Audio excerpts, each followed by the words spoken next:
मौजा पंडुकी 90, खाता 114, प्लॉट 40, 42 नया प्लॉट, रकबा 12 एकड़ 8 डिसमिल। भूमि सरकारी है जिस पर किसी भी प्रकार की खरीद बिक्री अवैध निर्माण करना गैर कानूनी है।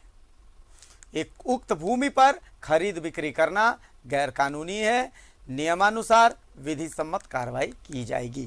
आदेशानुसार जिला प्रशासन धनबाद। और ठीक जिस मैसेज को मैंने पढ़ा, जिस बोर्ड को आप मेरे पीछे भी देख सकते हैं, ऐसे बोर्ड के सामने भूमाफिया जाकर के प्रशासन को ऐसे ठेंगा दिखाते हैं।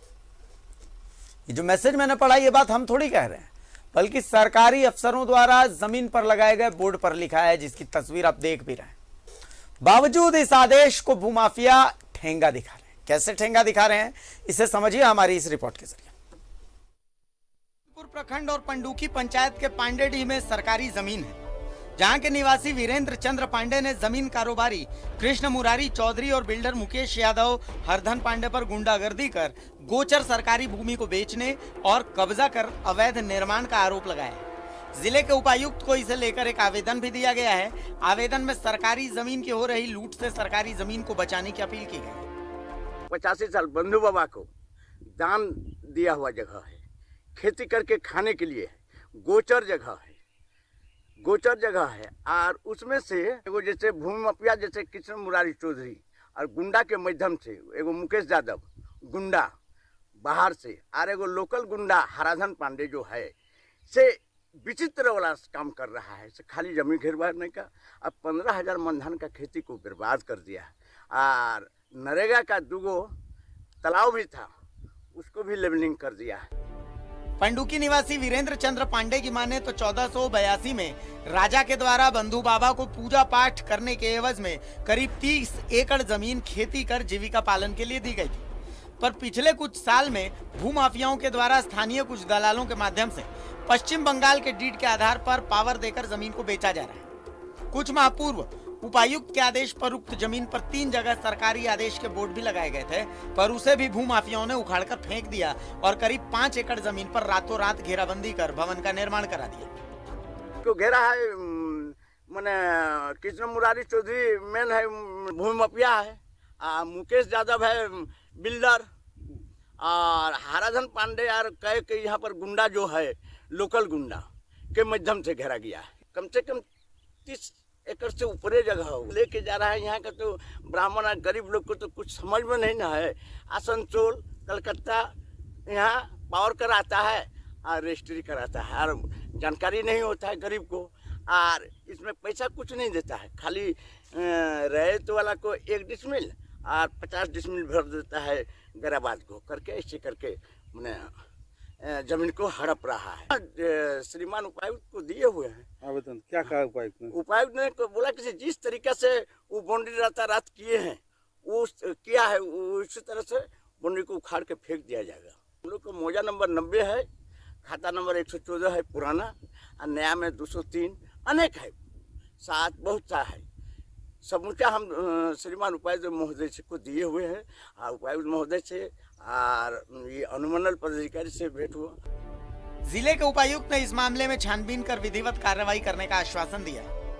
एक बार देख लिया जाएगा कि क्या आवेदन है, क्या उसमें शिकायत है, जांच करके जो भी आवश्यक कार्रवाई होगी वो की जाएगी उसमें।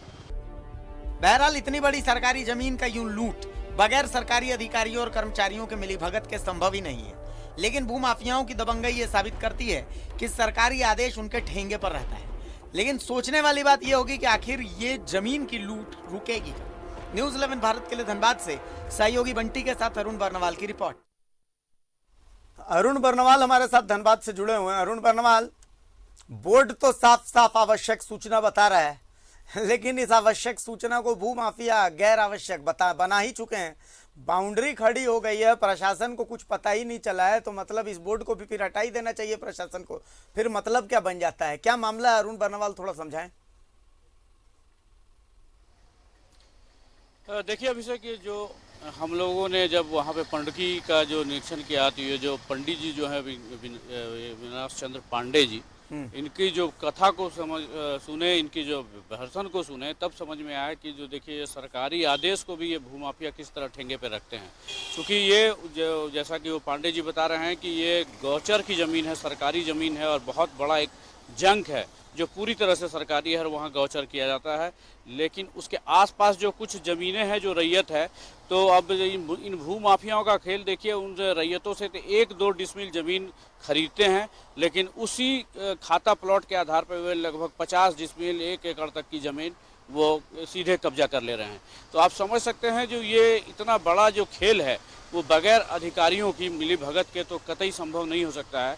लेकिन अब जिसको रक्षा की जिम्मा मिल रहा है, जिसको ये देखने की मॉनिटरिंग करने की जिम्मेवारी है, जिनको निगरानी करने की जिम्मेवारी है, अगर वही इस मामले में पूरी तरह से चुप्पी साध लें या आंख बंद कर लें, तो फिर ऐसे तो कई एक मामले हैं जो सामने उजागर होते रहेंगे और सामने आने के बाद इसका खुलासा होता रहेगा।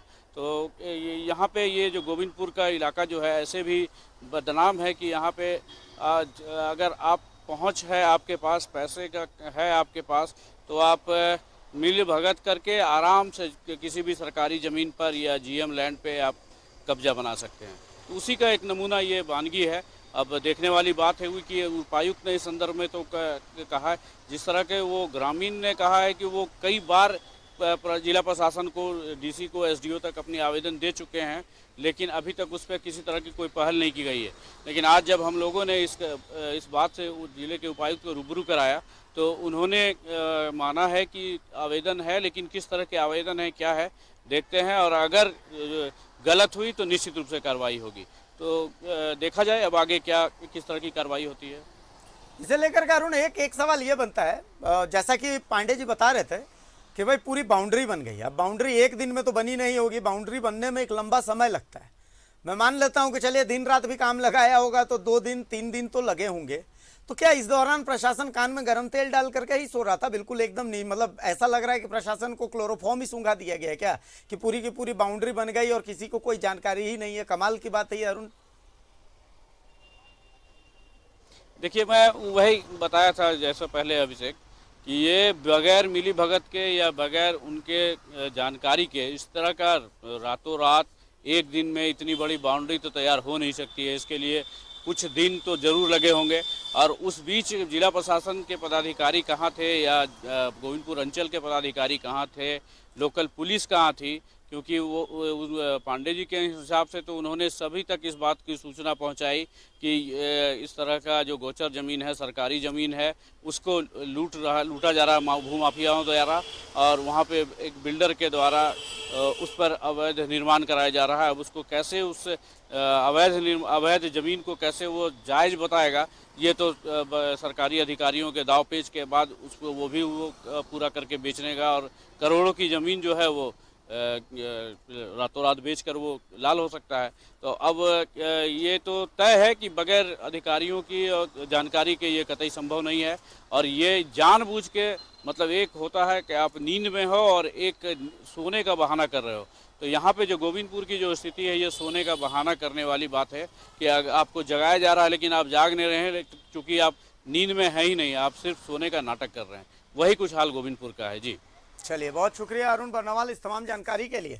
तो अरुण बर्नवाल, हम तो नज़र इस पर बनाए रखेंगे, आप भी नज़र बनाए रखिए, क्योंकि जब तक तोड़ेंगे नहीं तब तक छोड़ेंगे नहीं, ये इन भूमाफियाओं को याद रखना चाहिए।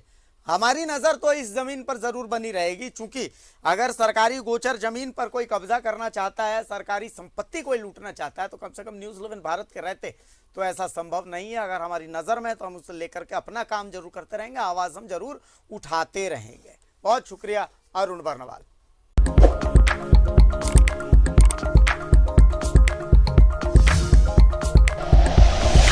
Like and share videos, subscribe करें हमारा चैनल और प्रेस करें बेल आइकॉन। न्यूज़ 11 भारत, सच है तो दिखेगा।